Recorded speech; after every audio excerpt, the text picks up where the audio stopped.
ஒரு கஷ்டமான சேலஞ்சுக்கு ரெடியா ராஜு? என்ன சேலஞ்சு? என்ன சேலஞ்சுனா, இந்த கிளாஸில் ஆயில் வச்சுருக்கேன் அண்ட் இந்த கிளாஸில் வாட்டர் வச்சுருக்கேன்.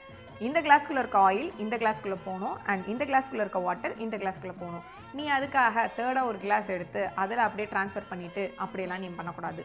இந்த 2 கிளாஸ்க்குள்ளே இருக்கணும், ஆனால் நீ அதை வந்து ட்ரான்ஸ்ஃபர் பண்ணிக்கணும். அவ்வளோதானே? இரு வர. இது என்ன ஒரு கார்டு?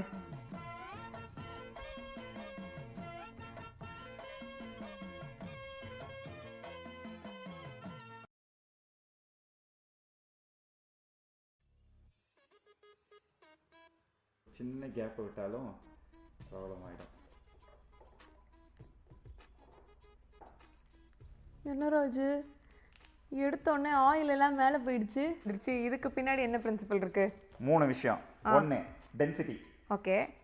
வாட்டர் ஹெவி, ஆயில் லைட்டாக இருக்கும். ஸோ வாட்டர் மேலே இருக்கும்போது கிராவிட்டினால ஆட்டோமேட்டிக்காக கீழே தான் போக ட்ரை பண்ணோம், ஆயில் மேலே வந்துடும். இப்போ கடல்லலாம் நிறைய இடத்துல கப்பல்ல இருந்து ஆயில் லீக் ஆயிடுச்சு அப்படின்னு சொல்லி என்ன ஆகுது, ஆயில் மேலே மிதக்குது இல்லை? இதே கான்செப்ட் தான். இன்னொன்று, வாட்டரும் ஆயிலும் மிக்ஸ் ஆகாது, அதாவது ஆயில் வாட்டரில் கரையாது.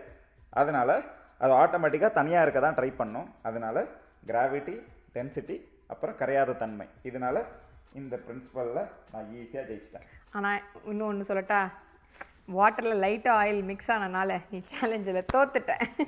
ஏய், ஆயில்ல மிக்ஸ்லாம் ஆகல, அது அந்த கிளாஸ்ல ஒட்டி இருக்கிறது. அப்படியா? ஆயில் இங்க வந்துருச்சு, அது கிளாஸ்ல மேல எங்க ஆயில் வந்து லைட்டா அந்த இதுல ஒட்டி இருந்தது தான் உனக்கு அப்படி இருக்கு கலர். ஓ சரி சரி.